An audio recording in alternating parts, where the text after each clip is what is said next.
Hey there, and welcome to another episode of Muscle for Life. I'm Mike Matthews. Thank you for joining me today for an interview I did with my good friend Neil Patel, who is one of the most hardworking and successful people I know. He is a New York Times bestselling author. He's been called a top influencer by the Wall Street Journal, as well as a top 10 marketer by Forbes. He was recognized as a top 100 entrepreneur under the age of 30 by President Obama and a top 100 entrepreneur under the age of 35 by the United Nations. And Neil is 36 now, I think, and wants to be a billionaire by the time he's 40. That's one of his business goals. And I think there's a very good chance he's going to do it. That's how successful Neil Patel is. Now, why am I interviewing my rich entrepreneur friend on my health and fitness podcast? Well, I wanted to talk to Neil about goal setting because he has been setting and achieving goals for a long time now. He started on his path at 16, I believe, is when he started working in the digital marketing space. And so for the last 20 years, he has been systematically growing his net worth, growing his influence, growing his businesses, growing his investments, and I should also mention growing outside of business too. Neil is married, he has 2 kids, and I remember years ago before he was married, and he was talking about the goal that he was setting for that. And he was describing the type of woman he's going to get and the type of family he is going to have and how it's going to work. And fast forward to today, and he has done just that. So if you want to hear about some of the mindsets and some of the habits that help with setting and achieving big goals, like how to stay realistic, how to stay on track when it's going to take a lot of time and a lot of work, how to stay motivated, how to learn from mistakes, when to give up on a goal or when to reformulate a goal, how to improve your self-confidence, and more, then this interview is for you. Before we wade into it, question, gentle listener, what would a perfect protein bar look like to you? How about plenty of high quality protein, nutritious plant-based carbs, fiber, and fats, non-GMO, gluten-free, no artificial sweeteners, flavors, dyes, or other chemical junk, fresh, soft, and delicious? You know, an all-natural protein bar that's an ideal on-the-go snack, mid-afternoon pick-me-up, or healthy and guilt-free treat. Well, that's why I created a protein bar. Yes, I have a new product to announce, and it is a protein bar. And these bars are packed with 20 grams of high-quality whey and milk protein and 9 grams of prebiotic fiber, which means that they can support muscle building and gut health. And these bars also contain just 240 calories, 24 grams of healthy carbs, 12 grams of fat, and just 4 grams of added sugar, which means that they can fit into any and all meal plans. My protein bars are also 100% naturally sweetened and flavored, and they contain no artificial food dyes or other chemical junk. So if you want a delicious, all-natural, low-sugar protein bar with 20 grams of 5-star protein, you want to try my protein bars today. Head over to www.buylegion.com/bar. That is BUY, legion.com/bar. And if you use the coupon code MUSCLE at checkout, you will save 20% if it is your first order with us. And if it is not your first order over at Legion, you will get double reward points on that order, which is 10% cash back. And know that if you don't absolutely love my protein bars, just let us know and we will give you a full refund on the spot. No forms, no return is even necessary. So you can't lose. Go to buylegion.com/bar now, place your order, use the coupon code MUSCLE, save 20%, try the bars risk-free, and see what you think. Hey, Neil. It's funny actually to do the video because we've talked so much on the phone, but I haven't seen you. I mean, it was years ago. Remember when you visited? But since then, I mean, I've seen you on social media and whatever, but I haven't like interacted with an actual. I've interacted with a voice now for some time. So it's funny to do this. We probably talked on the phone. I don't know how many hours, but my guess is over 50 hours by now. Right. Yeah. Might be more actually. Yeah, that's true. But hey, thanks for taking the time to come on my podcast. I appreciate it. And what I wanted to bring you on to talk about is goals. And so I'm gonna rush this episode out. I want to get it out in January because this is obviously a hot topic. It's the new year, and goal setting is on a lot of people's minds. And you are one of the most successful people I know, and certainly I would say my most successful close friend, and I would say in business, and then in other areas of your life too. It's very clear to me that you are good at coming up with goals that you can achieve, and then going about achieving them. And so I thought you'd be a great guest for this topic.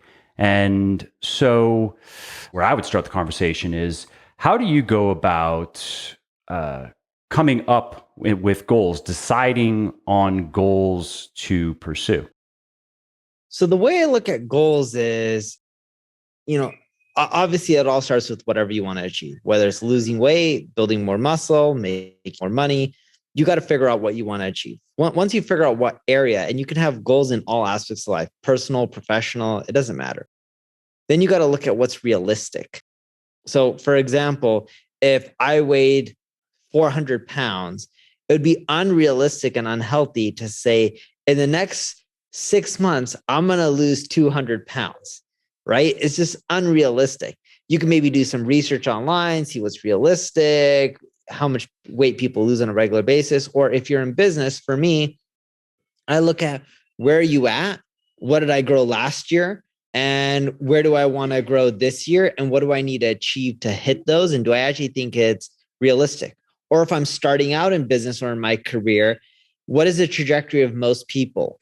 Do I think I can not just match it, but do I think I can beat it by a little? Because if you're outperforming others, even by a little, that's great. You don't have to win by, by 10x or 5x. Even if you win by 1%, winning is winning. So you just want to make sure that you're doing better than the norm. And that's how I start with my goals, in which you work backwards. You see what's realistic, what other people are doing, because everyone has case studies online for everything, whether it's business growth in your industry or career growth, salary growth based on how many years you've been working, or even weight loss and fitness goals.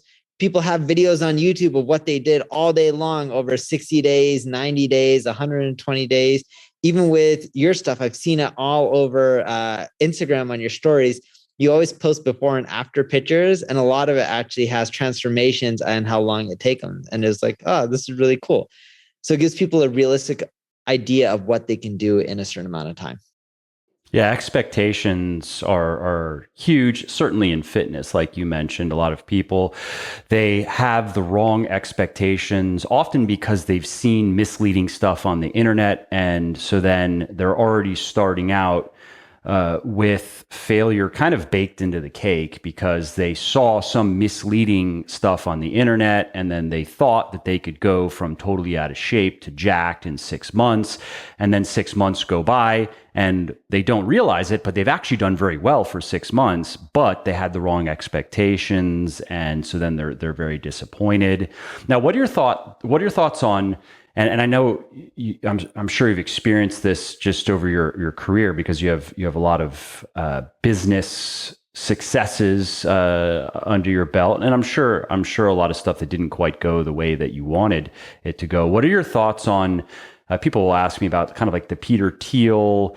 That I guess it's in his book, which I haven't read. It's on my list. It's just not a high priority book, but I think it's From Zero to One. This idea of, okay, if you had to. It's like a thought exercise. If you had to 10x the size of your business in the next 6 months, how would you go about that? And the idea isn't that you necessarily can do that, but it's to try to get you to think bigger.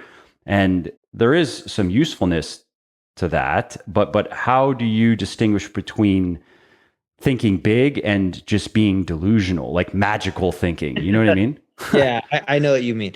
The way I look at it, as similar to Peter Thiel and how do you get to 10x, I also think about that in every aspect of my life. And I'll plan out. So for even 2021 with my ad agency, NP Digital, I started planning out what do we need to do to generate $1 billion a year in revenue. Funny enough, that's roughly 10 times more than what we'll do this year in revenue, call it. Okay. And when you think about that, that is 10x. I already know there's no way to get to $1 billion in revenue, but working backwards, I now know, hey, if I want to be a multi-billion dollar company, here's some of the things that people are doing. A lot of partnerships, a lot of outbound, a lot of awards, being in business just long enough. It tells you how people are doing things. So what I'll do is I know that's unrealistic. I also can look at see what's normal in growth. I'll plan for a little bit more than normal, but I'll have my team execute on what needs to be done to get to 10x, which means I won't get to 10x. I shouldn't hit what's normal. I should hit something that's better than that. And that's the model that I use. And it's really good to have both because you should know that the 10x or something crazy is just unrealistic. And you should try to figure out what you need to do to get there. Because if you don't ever plan to be big, if you don't ever plan to be ripped, you won't take the steps necessary to get there. So you need to plan on taking the steps, but you need to have realistic expectations, knowing that companies or people just don't accomplish those certain goals in that short period of time.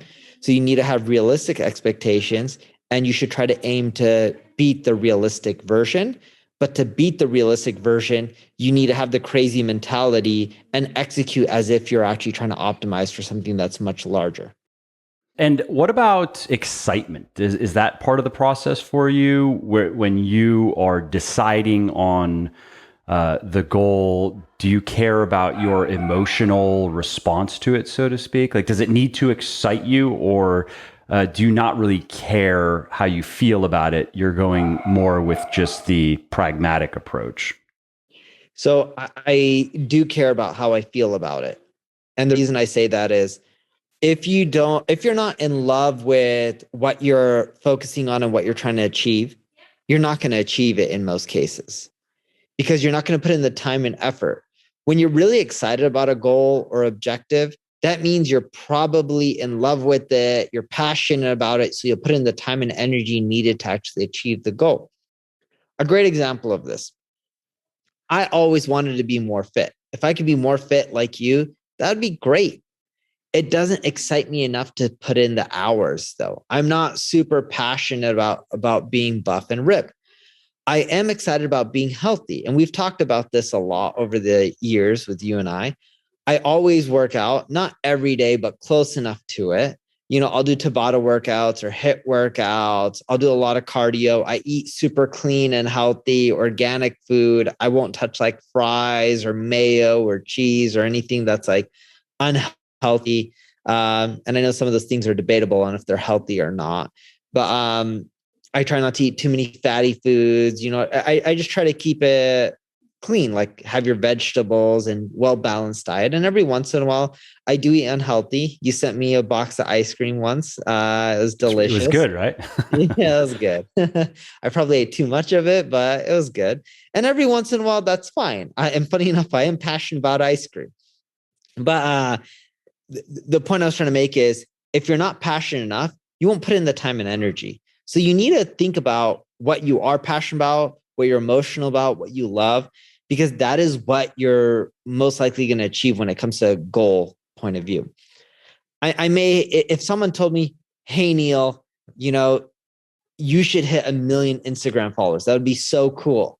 And I'm like, okay, I can figure out how to do it. I'm a marketer. That's my background. I just don't care about it.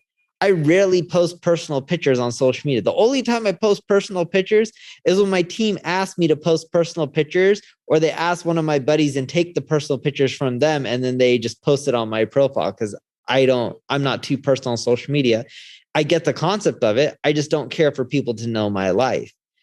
So it's about goals that you really want to achieve, because if you just make ones that you don't care about, you're not really going to achieve them then.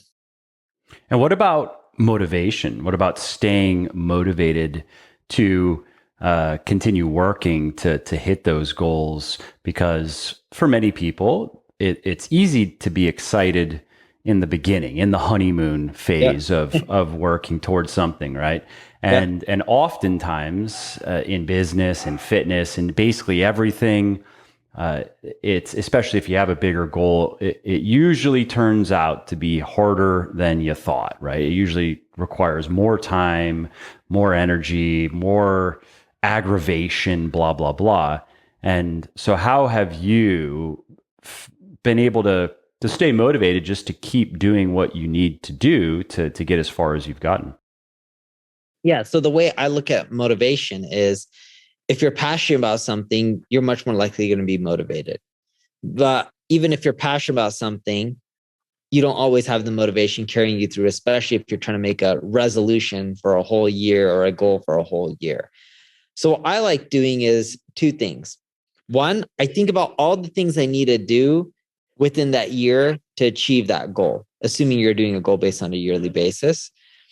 And then I figure out, all right, what do I need to do on a quarterly basis to achieve those goals? Then I break it down on what I need to do on a monthly basis. Then I break it down per week and then per day. And I know that sounds kind of extreme, but once you have it down to what I need to do per day, or even in tasks that you need to do each day to achieve it, now you know what you have to do every day and you just don't go to sleep until it's achieved, right? For all the times that you can actually control it. Sometimes you can't, but in most cases you can. And then what I do is, on top of that, give yourself a reward every week or every month. You can pick the time frame or once a quarter for staying on track. So for example, I love ice cream. If my goal is related to fitness, and even if I was motivated to be super healthy, I know I love ice cream so much. And I'm going to say, I'm not going to eat ice cream at all. I only get ice cream when I do X, Y, and Z for the week or the month, and those tasks should be related to your goal. And that helps me stay on track. So it's those two things. One is rewarding yourself, and two is breaking it down to figure out what you need to do on a quarterly, monthly, weekly, and then ideally daily basis. So then that way you actually have a chance of achieving what you're trying to achieve. And what about giving up on goals? What about goals where maybe it's something that you are passionate about, and then you get going, and there's a point where you start to question, is this actually something that I want to do? Many people, there are different mistakes. You can make the sunk cost mistake where simply putting time and energy and money into something makes you want to keep putting more time and energy and money into it, even though it should be clear that it's not going to work out, right? So that's one kind of mistake. And then the opposite of that, right, would be giving up too easily. How have you dealt with that? Some people, I've seen them with their kids say like, oh, you're not a quitter, don't quit. And my viewpoint is there's nothing wrong with quitting if it's not right for you. And I'll give you two examples of quitting goals. So the first are more so scenarios. So the first scenario is, let's say your goal was to get super ripped and you want to gain 60 pounds of muscle. And you realize as you're going through the process that, hey, I don't want that many pounds of muscle. I want to be a little bit more lean, have more cardio going. I just don't want to be too bulky like those guys competing in the Olympics or whatever it may be. And I look at that kind of goal, when you start changing it, that's not really quitting. That's more so adjusting. And as you learn, we adjust throughout our whole life. Taste change. You may not want that big house anymore. You may want a better car. You might want a jet. You may not care about any of that stuff. I went from everything from caring about fancy homes to selling my furniture to having no homes to then buying them all over again because I had a family. And then I'm like, oh, you can't just live in a box or be a nomad when you have kids and they have to go to school and all this kind of stuff. So goals can change over time, and changing them doesn't necessarily mean you quit. It's just a learning process. Now, on the flip side, there could be some goals that you just do and you just find that they're not right for you and you quit because you want to focus on other things that you feel are more important to you. That's okay. There's nothing wrong with that. But what you should take from that is, what did you learn from it? Why wasn't it right from you? Why did you need to quit? And how can you avoid making this mistake again? And the reason I call it a mistake, and there's nothing wrong with mistakes, kids make them all the time, and we tell them it's okay, is you wasted time. And if you learn from it, you can avoid wasting time in the future because time's valuable. You can make more money, you can lose money, you can't get back time, right? You can always get back your winnings, you can make tons more money, you can become a billionaire in theory. Everyone has that chance. At the moment, there's no way for us to recuperate time, right? In this lifetime, sure, some people may believe in time travel or whatever, but right now, none of us know how to do any of that crap. So you want to learn. And then the second one is you just quit because you're not getting the results you want. And what I try to tell people is, well, maybe your time frame was unrealistic, or maybe that you are getting the results. It's just you're not getting them fast enough, and you just need to give it more time. There was an entrepreneur, Bill Gates, once said, it's shocking, and I'm butchering the quote, it's shocking what people think they can accomplish in, is it 1 or 3 years, but they underestimate what they can accomplish in 10 years.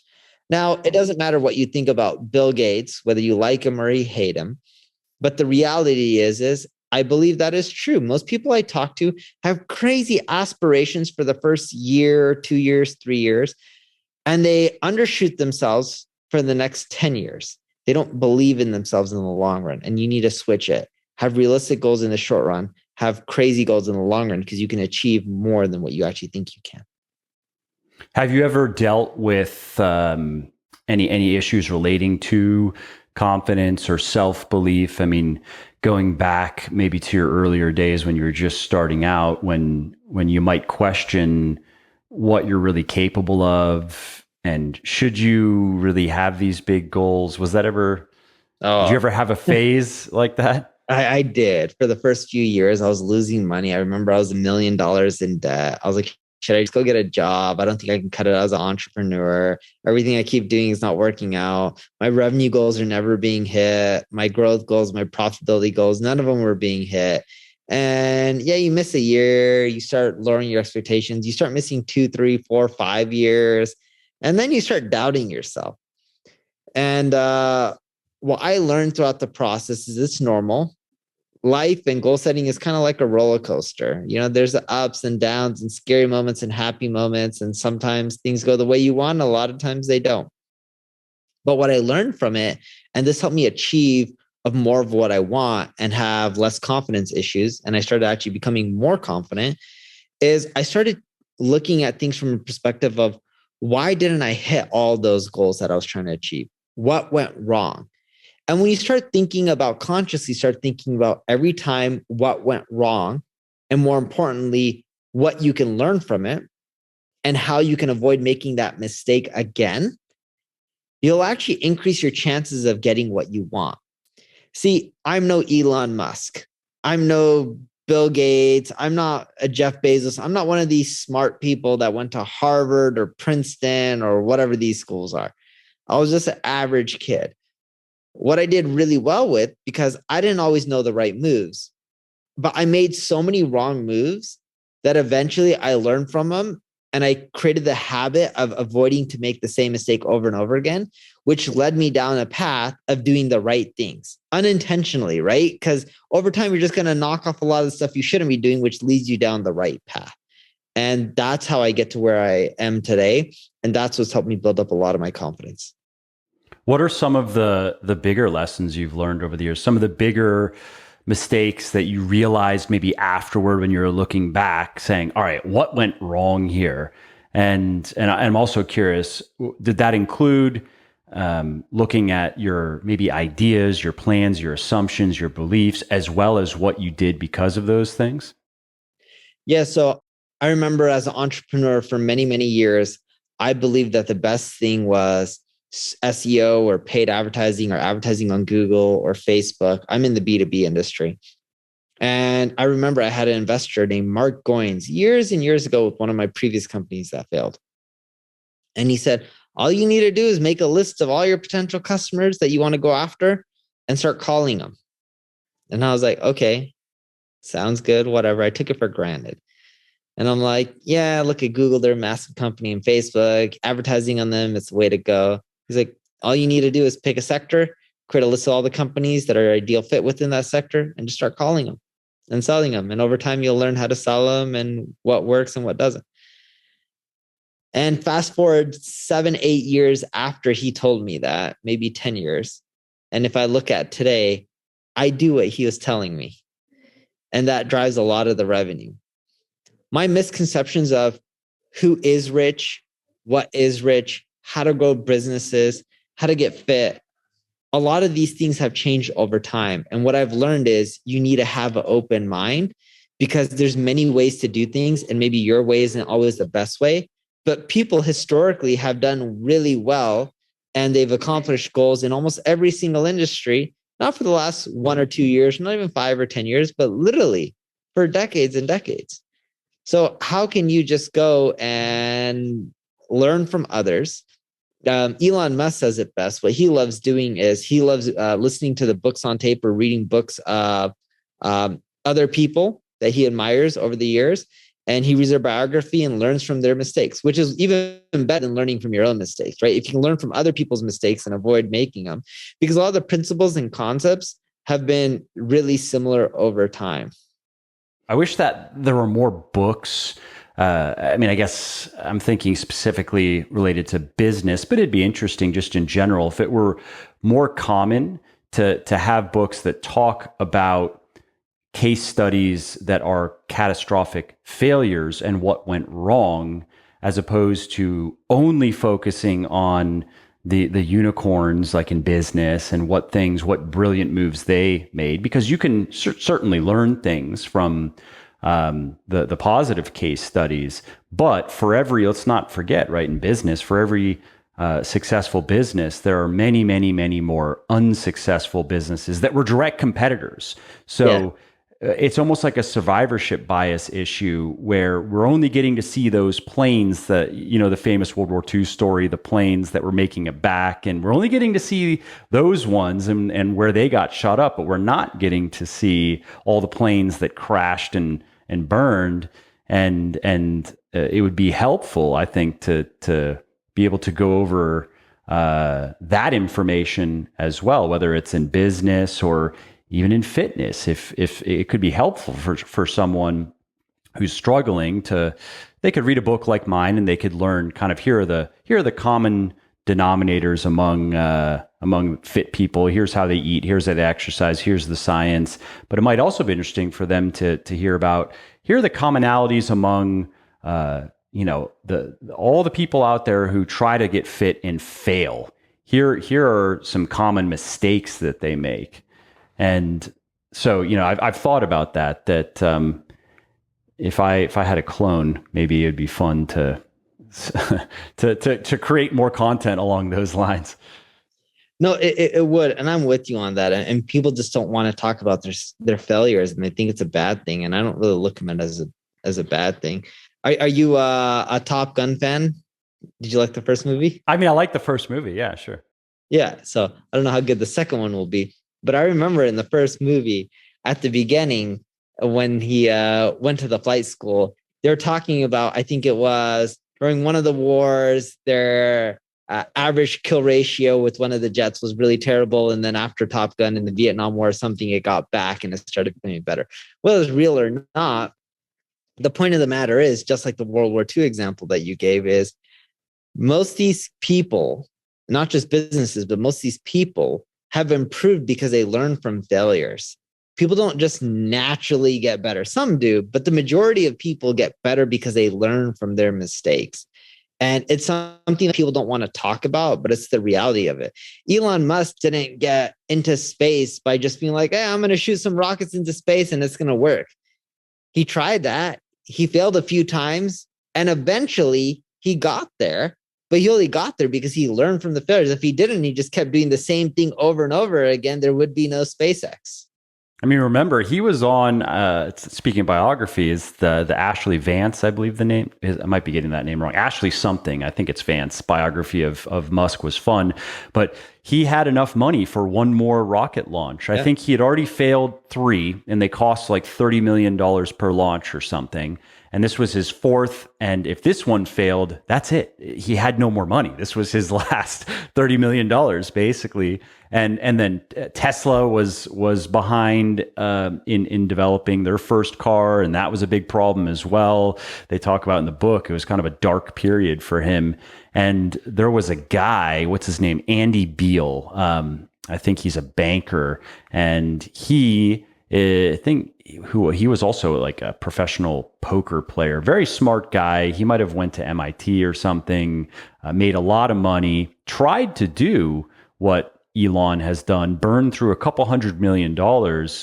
I believe it was pursuing the space exploration, not the electric cars, and gave up and said, "Okay, that's it. I've had enough pain." But Elon, that 4th launch was successful, obviously, and here we are. So one thing that brings me up to is, it was funny. I was talking to one of my business partners, and I always have this joke with him. I always message him. I'm like, dude, bro, are you even working? Right. And I remember one day, we were starting to talk on the phone, and he's just like, I just want to let you know, even though I don't work as much as I used to, I still work. I'm like, I know you work. It doesn't bother me. I'm like, I just love messing with you. And we're close friends. We were friends even before we started doing business. And he was telling me, he's like, I'm not like you. And I'm like, in what way? And he's just like, for fun, I like playing ping pong. I like going hiking or play disc golf. He's like, for fun, you just keep working. He's like, you just don't stop. He's like, there's something about you. And he was giving the example of when we were doing, do you remember back in the day, the insanity workouts in P90X? Yeah. I would do those. And he's like, you just don't get tired. And I'm like, no, I get tired, but my brain tells me to keep going and just never stop. And I'm like, that's just my personality. So I don't stop. And I'm kind of crazy. I'm not on Elon's level by any means, but I just keep going and going, and I'll risk everything. Not as much as I used to, because I have kids these days. And my wife will tell me, like, you can't just put everything back into these ideas or whatever you want. You have to actually have enough money for a home, for kids to go to school, for transportation, for food. Before I'd be like, I'm going to risk everything. Worst case, I'll just go live with my parents again. Right. But I'm to the extreme where it's just like, I just keep going and going and going. And I think having that mindset, and I believe a lot of people can have it, helps them achieve their goals. Does that also cause issues for you though? Like, for example, in your relationship with your wife, or I've run into that where I'm similar, where if I don't really pay attention to it, I will just work all of the time. And I don't, it's not, for me at least, it's not like some wild compulsion. That's just what I like to do. And so I'm just drawn to kind of do what I like to do. But if I don't consciously stop and make time for family, for example, or anything else, then I tend to not make much time for it, and that can cause issues. And then also, if I try to go do fun stuff, sometimes, half of the time I'm like, I'd rather be working. I think it'd be more fun. Yeah, it does create issues. So I was lucky in which my wife accepts me for who I am. And I got married late in my life. Not too late, but I got married in my 30s. My wife's a little bit younger, not too much, around 5 years younger than me. And with my wife, she knew getting into a relationship with me that I'm married to work, and she could accept that. And she has this thing where she says, just give me 10 minutes of undivided attention a day. We're not distracted. I give her 10 minutes, and I give her more than that. Realistically, like, we'll go pick up our daughter from school together, or we'll go on a walk and talk, and we'll eat dinner together. But I make a point to give her enough time. Nowhere near probably what the average couple would give each other on a daily basis. I'm probably a fraction of that, like a tenth of that. But she accepted me for who I am, but it definitely does create problems. And you just need to find people who either A, accept you for it, or B, you got to figure out how to adapt and keep them happy and sacrifice some of your goals. And that's okay too. There's no right or wrong answer. You just got to figure out what's right for you. Yeah, I agree. And I think that it would be a different discussion, but in terms of picking a partner, it sounds like you also were not there's the emotional component, but then there's also the more analytical component where I'm sure that you knew. And I remember talking to you some time ago where you were telling me the type of woman that you're going to end up marrying. And this was many years ago when maybe you were dating, but I don't even think you had like a steady girlfriend at the time. And it sounds like that's very much your wife, based on what you were saying. I mean, that was many years ago.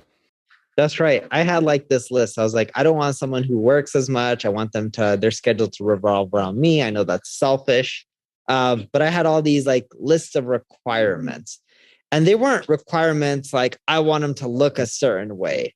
I did have requirements like I wanted them to be a good family person, but you'll eventually figure out what's right for you.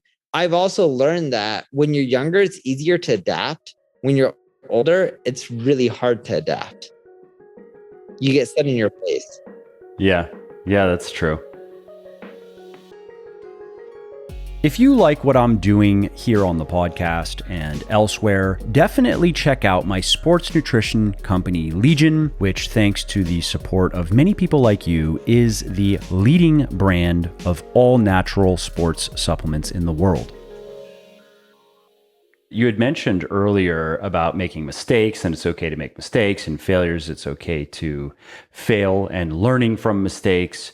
And I agree. What are your thoughts on this? Is something that I've thought about, and I do try to, I try to, in my work and really just in my life in general, I try to learn as little from experience and mistakes as possible, because those are often expensive lessons to learn. Like ideally, I would just have a discussion with somebody who's already done what I want to do. And then they would be like, oh, by the way, just don't do these things.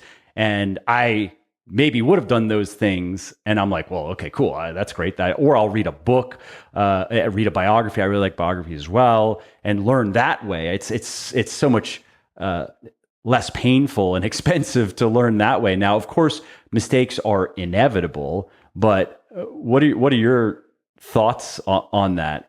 Trying to mitigate mistakes, because nobody likes making mistakes. Nobody likes failing and having to learn that way. Yeah. So you and I are on the same page in which I do learn from my own mistakes. It's always painful and it's expensive. Not always expensive from a dollar perspective, but it's usually expensive from a time perspective. Exactly. So ideally try to find other people or friends or network and find people who have already been through it. Because the first person is the one who always gets the bloodiest.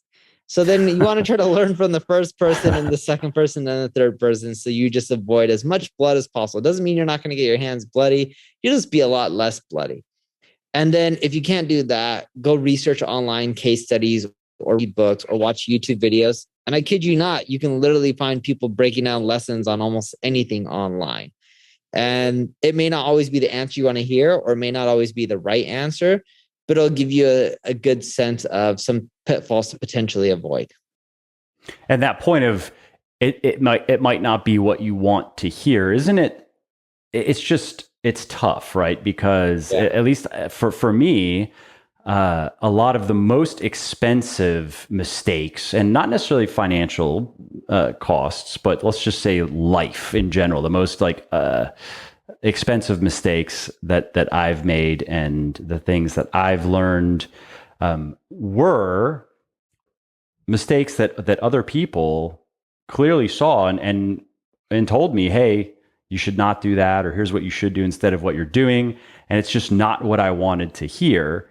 And I had to experience enough setbacks, enough failures to finally accept, well, all right, fine. I mean, in business, you're familiar with kind of the history of Legion and how it has evolved. And I mean, there was a point some time ago when you were saying this setup is not going to work. This is what you need to do at this point.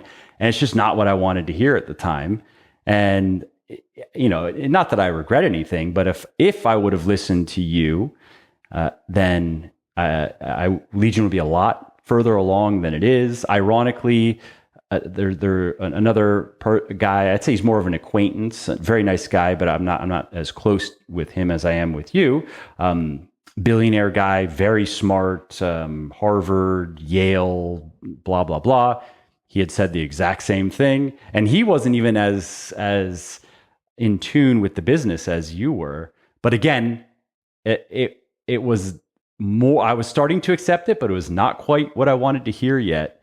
And so that's always something that I try to get better with is realizing that oftentimes the problem with solving problems is not so much finding the solution, it's accepting the solution. Does that make sense to you? It is. What I've also found is I was stubborn headed when I first started with a lot of things, especially in business. And my parents would even tell me, hey, you're losing a lot of money. This isn't working. You're getting ripped off. And I'm like, oh, you don't know what you're talking about. My parents didn't have tons of business experience. They were right, though. Didn't want to hear it. Other people told me too, still didn't want to hear it. But what you'll find is when you go through some of these tough lessons, it's a good thing. You'll realize how painful it was, even though you didn't want to hear it from other people and you still did whatever you wanted. But what will happen is it gives you a better sense of the future when you're dealing with new problems or potential problems. And you'll start getting feedback from other people in advance, like what we were talking about just a little bit ago, in which, hey, you can go look at case studies online or ask other people for their opinions. And you'll actually want to seek that out for future related goals or projects or milestones, because it'll save you a lot of time and you'll realize how painful it was to get advice and not take it. And it doesn't mean that you'll always take other people's advice, but you'll be a little bit better, or a lot better, in which you'll keep those thoughts in the back of your head and proceed with caution if you decide to, proceed, even though you got the advice telling you that you shouldn't. And it'll still save you some time and help you avoid some pitfalls. But what you'll find is most people tend to adapt and they start listening to other people who have more experience than them in certain areas. When you're seeking out advice, are there specific questions that you like to ask? So you have a goal, you have somebody who has done what you want to do, and you want to get their feedback. How do those conversations usually go? It's a little bit different. I don't have specific questions. I look for people who have been in my exact situation before, and I tell them the scenario and then they give me the feedback. But the key to this is asking the right person. What I mean by that is, let's say if I have a business question and I see this guy driving a Ferrari who's a dentist. He's never had a business, created a business or anything, but because he has a Ferrari, assume he's successful. Well, just because he has a Ferrari and he's a dentist and he works for someone else and he's been working for him for 20 years or something like that, doesn't mean he's the right person to give me advice on a business related question when he has no experience. So don't just look for the person who has money or who may be super ripped. Like I've been to a gym before and I've seen people really ripped and I could just tell they take steroids. Like it's quite obvious, right? Maybe not always, but in some cases. And funny is some of those people asked me if I wanted roids. And as you can tell, if you're watching the video version, I've never taken them. But that's the wrong person to get advice from, right? What you want to do is get advice from the right person. And once you do that and you tell them what scenario you're in and where you ideally want to go, it's not about asking the right questions, just telling them where you are and where you want to go. They'll be able to guide you. And that's the most important part, is telling the right person where you are and where you want to go, because they'll be able to give you the right advice versus telling the wrong person the information. I totally agree. And that's something that you've helped me a lot especially as we have spent a lot of time on the phone and talking about business and other things. But there are quite a few examples of things that ideas that I thought were good ideas and I would have probably pursued. But I've tried to make more of a habit in my life of having people. I don't really like the term mentor because I think it's been kind of co-opted by a lot of weird, shady people, right? Yeah. I've been more in the past. It's not that I didn't want advice. I would just make my own analyses and just go and act on that on my own ideas, and that's good. And I'm still that way, but now I do before I make any important decisions. I do generally now try to seek out people who not only are let's say worthwhile mentors or people who have done what I want to do, but also people who are willing to tell me things that I don't want to hear or who look at things differently. And so there are quite a few instances where I've asked you about something. Hey, Neil, what do you think about this? I'm thinking about doing this. And you're like, nah, I wouldn't do that. I would just do this. And I agree with you. I'm like, yeah, that's a good point, actually. And just do what you would do and have it go very well. And so that is, again, I think it's just there's just a lot to be said for that. I've said that I wish I had more people that I could go to who are willing to challenge me. Not in it doesn't have to just be in business, but just in different areas of life. Like in my relationship, it would be cool if there were if I had somebody who they would have to know, as much maybe about my relationship with my wife and my kids as you maybe know about my business, but where they could just tell me quickly, simply, this is what you're doing wrong. You should just do this differently. You should look at this differently. Trust me, I've made these mistakes. It would be good for you. You know what I mean? But it's hard to find. It is really hard to find. And it brings me to two things. The first is you ideally don't want just mentors. And I hate that word too. You want friends, because a friend will just help you out. And it's not about the money or what's in it for them. They'll just help you out. The second is, and the right person will be willing to help you out because they want to. Those are usually the best people. I had a buddy, AJ, who would just pay all these business coaches and personal coaches. And I'm not saying coaches are a bad thing and you shouldn't spend money, but next thing you know, he was spending like 15 grand a month paying like 4 or 5 people. And I'm like, dude, you're just spending money on all these people who have no clue what you're really doing. They're just in it for the money and the wrong reasons. So ideally try to find people who just help you out because they want to help you out. The second thing is, and you kind of brought this up, you were talking about, hey, you want to do some of these things, and I would tell you no or yes, and just give feedback. I believe a lot of people can hit their goals by doing less. And what I mean by that is people try to overcomplicate things.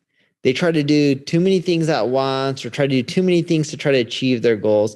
Like even with Legion, we've talked about different ways you can grow. And if I look at Legion, the main way that you've grown is by creating and focusing on the customers. You create a good product. You even told me about sometimes your costs have gone through the roof and you don't care and you want to do what's best for people taking the product and you don't want to just create crap. And your customers realize and you have amazing reviews and ratings and you don't have to game or manipulate them and you don't have to try to skew it. You just say, hey, I want to do what's best for my customer. And that's worked out really well. And that's caused the business to grow. Maybe not as fast as some of the other competitors. Like I remember a company that ended up going out of business. I don't know if they came back, but I'm pretty sure they're still out of business, called Shreds. Do you ever remember Shreds? Yeah, of course. They were, I think they were the first to lean very heavily on influencer marketing. And a lot of them used steroids and it came out. Yeah. And then that was the real demise of Shreds. And they're just building whatever products. And then their influencers like, yeah, we just take steroids. Some of those guys too were true mutants and freaks. I mean, they were some weird people. I remember even the CEO, well, I forget his name. I can see his face, but he was a character. Like it was clear that this business was not going to last. Yeah. So, and that's a prime example, right? It's like care for your customers. But going back to it, you don't really have to do much to actually achieve your goals. Just doing a few things really well is better than trying to do too many things. Because if you do too many things, they'll all just be done in a mediocre way. Yeah, I've made that mistake many, many times. And you really, it cuts you in two ways, because then you make less progress towards your goal, and you are doing a lot of mediocre work, which isn't satisfying either. So it's much more satisfying to not only make progress, make significant progress toward a goal, but also to do fewer things, but do them really well. At least for me, like in my work, I like everything to be really as high quality. I like to challenge myself to do better. And so when I've taken on too many projects, I feel like I am making, 5 C's, maybe there's a B in there instead of 1 or 2 A's or A pluses, which is just more emotionally satisfying to me. That's right. It's like do less, do it better, and you'll accomplish more, and you'll just be happier in all aspects of your life. All right, last question for you is just a personal question. This is something we've talked about, and it's related to your goals, and work is a major focus, obviously, for you. Like you said, you have 2 marriages. You have the one with your wife, and you have the one with your business or your businesses, and you have some big goals for yourself in terms of how big you want your business to ultimately to grow, and what that would mean for you. But what drives you to keep going? And I mean, I'll get people asking me that because they think maybe that I have more money than I do, or to them, I'm rich, and I do not consider myself rich. And so people will ask me like, "Oh, what's your motivation to keep going, to keep working?" Because you don't have to work just to pay your bills. You could just chill. And that's certainly true of you. You don't have to, if you didn't make another dollar of income aside from passive income from investments, let's say, you could continue your lifestyle, but you have very big goals. Why? Addiction. So I'm addicted. So I always try to tell people, find something that you think you're going to get hooked on, and not something bad for you, like drugs. Getting addicted to drugs is never a good thing, right? But I'm in love with my business so much. I'm addicted to it that I can't stop. I also think there's something a little bit off with me. I'm not normal compared to a lot of people that I know. A lot of people who are close friends, they always tell me I'm off in certain ways. And I think that's a good thing, right? There's nothing wrong with that. Like, I think even you're off in certain ways, but I look at that as a good quality. And I'm not trying to mean and we've had a conversation about this months ago. And I believe you even asked me to name a few things. And they were all good qualities. But the thing I take at it is, if you find something that you're passionate about, you'll be addicted, and they'll just keep pushing you and pushing you to make yourself better. And that's why early on this podcast, we were talking about, hey, you need to find something that you really want to do. Like, if I don't care to be Olympic, weightlifter, why would I set that as a goal for myself? I would quit right away. I would quit within the first week. I'm just not addicted enough to it, and I don't care about it. But when you truly find something that you're passionate about, you'll keep going, and you won't have to even set goals, really. You'll have them. But what I mean set goals is, a lot of people are like, oh, it's a new year, let me set goals. And that's not a bad, or that's not a good thing, right? There's nothing wrong with it. But when you find something that you're truly passionate about and you love, you'll constantly set goals for yourself. It doesn't have to be a new year for that. You just keep wanting to get better. You'll keep wanting to improve. When things don't go the way you want, you'll keep trying to focus on getting to where you want to go to, whether that's by asking other people for advice, or learning from other people's mistakes, or learning from your own mistakes. But you'll keep pushing yourself. And from what I've seen over the years is, the people who tend to do that to themselves are ones who are typically addicted to something, and it usually is something they're passionate about. And for you, was business, was that something you were passionate about from the beginning, or marketing, It was. or was it something and what about business? What about it does it for you? It's a never ending game. There's always someone else who's doing better than me, and I want to win. And I just have to keep going. Even if I can't win, I have to keep going and try to Yeah, win. because I mean, you look at it, you go, well, how do you win then if that's your scorecard, right? Because there's always somebody who's richer, unless You're you, Elon. yeah, exactly. Unless you're thinking maybe I could be the first trillionaire. Yeah. So for me, yeah, you're right. It keeps going. You never win. It's a never ending scorecard. But I usually do it in buckets. So I'll go find competitors who are similar to me and I'll be like, how do I beat them? So for me, I'm an ad agency. There's other ad agencies that are similar sizes like W Promote or Power Digital, and there's so many more, Tenuity. And I think I can beat them. I'm growing faster than they are. I'm not private equity backed or venture backed. But once I figure out how to beat them, then, and in most of them, we actually already are beating them. For the other ones, then what I'll do is, and by the way, when I say we're beating them, that's opinion based as well, right? Other people can say no or yes. I may value it based on, well, they've been around for 20 years and I'm almost their size and I've been around for 4 years or 5 years, right? So from a time perspective, I'll look at it that way. But then I also look at, once you achieve those goals, who are the next players at another level? And then how can you beat them? And you just keep going that way. And it gives you a sense of accomplishment, because then when you, for in my case, beat someone or outperform them or win clients that were their clients previously, it is very satisfying. And then it'll make me want to go to the next level.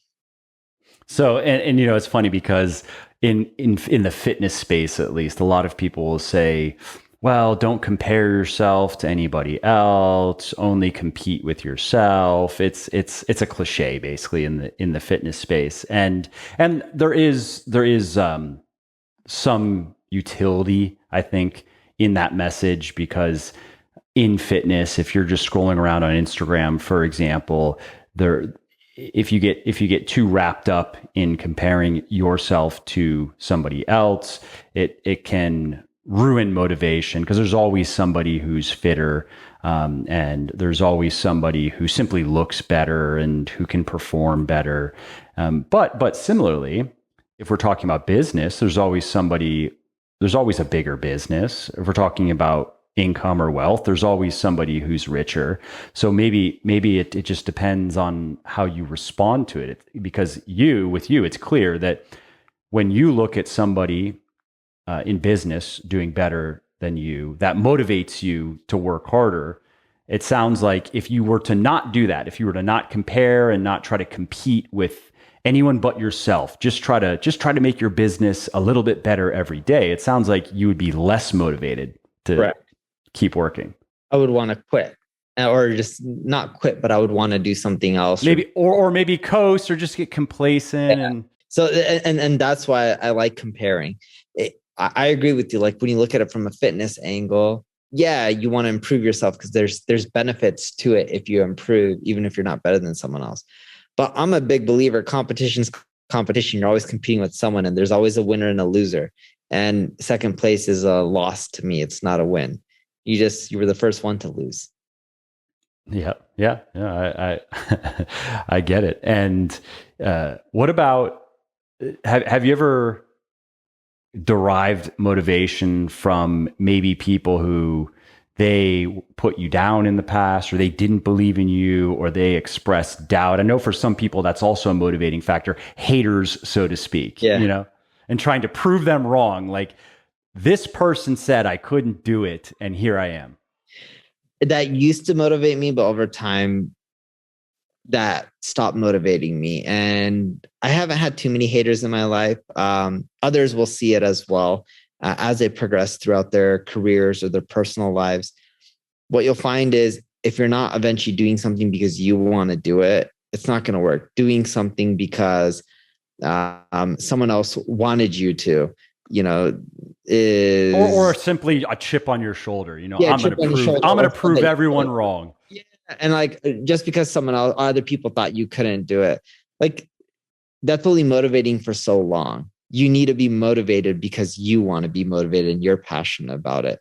A great example of this is, I know this may sound bad, but I met a person one time who had a kid and raised the kid, not because they wanted to, because they wanted to prove other people wrong. And true story. And I'm like, if that's your choice, it's your choice, your body, you should do whatever you want. But a kid is a responsibility. And yes, you should do whatever you can to make sure the child has an amazing life, but just doing it to prove other people wrong and then not caring for the child is bad, right? And I was trying to explain to them, I only had one conversation with them and they were just telling me why they ended up having a kid. And first time I ever heard something like that, I thought it was crazy, but again, to each their own. And what I try to explain to them, like, look, if you're happy and content, that's great. Remember, you have the responsibility because you brought someone else into this world. Make sure you do whatever you can to give them an amazing life as well. And don't forget that it's not about proving other people wrong. It's about what's doing best for you and that child that you brought into this world. Proving people wrong, that's something that I myself try to avoid as much as I can, because that hasn't been my personality. I've not been that type of person, fortunately. So I wouldn't have too many great examples of like, here is a catastrophic decision I made simply to prove somebody wrong. I could surely think of some things, but that has not been much of a motivating or driving force in my life, which is great. But I could certainly give some examples of that I've seen firsthand where people have made really, really bad mistakes, made decisions that, the type of decisions that are not only very costly, but also irreversible, the ones that you really want to avoid. Costly and reversible is bad enough, but costly and irreversible, those are the ones that can really screw your life up. Simply refusing to make a right decision because it would then make them wrong. You know what I mean? Because they've been they've been on this path and doing whatever they're doing and other people have told them you shouldn't, you should stop, maybe you should do it differently. Nope. And now they just keep going because stopping would make them too wrong. And again, I've seen people really mess their lives up simply to prove other people wrong. That's it. That's the only reason. What I like telling people who are in that scenario or thinking about it, live life for yourself. Don't live it for someone else. If you have responsibilities like kids, you're going to have to live it for other people as well. But generally speaking, you shouldn't be living life for someone else to prove them wrong or to do something in spite of what they said. You should be doing stuff for yourself. Or even to get approval, right? Or even get admiration. I mean, we all like to get that, of course. We're wired that way. But I also think that's a bad goal to strive for, is simply to be liked or to be approved of or to get admiration. I agree. Well, hey, this was a fun discussion, and I'm sure we could keep going, but I think we can wrap it up there. And for people listening who are interested, Neil's world really revolves around entrepreneurship, marketing.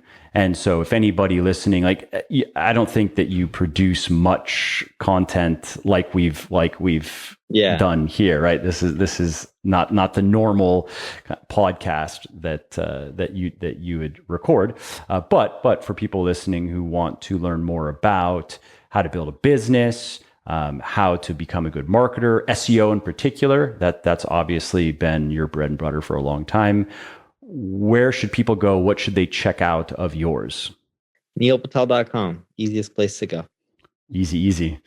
All right, man. Well, thanks again for doing this. And I look forward to our next impromptu chat about whatever we end up talking about. Sounds good. Well, I hope you liked this episode. I hope you found it helpful. And if you did, subscribe to the show because it makes sure that you don't miss new episodes. And it also helps me because it increases the rankings of the show a little bit, which of course then makes it a little bit more easily found by other people who may like it just as much as you. And if you didn't like something about this episode or about the show in general, or if you have ideas or suggestions or just feedback to share, shoot me an email, mike@muscleforlife.com, muscleforlife.com, and let me know what I could do better or just what your thoughts are about maybe what you'd like to see me do in the future. I read everything myself. I'm always looking for new ideas and constructive feedback. So thanks again for listening to this episode, and I hope to hear from you soon.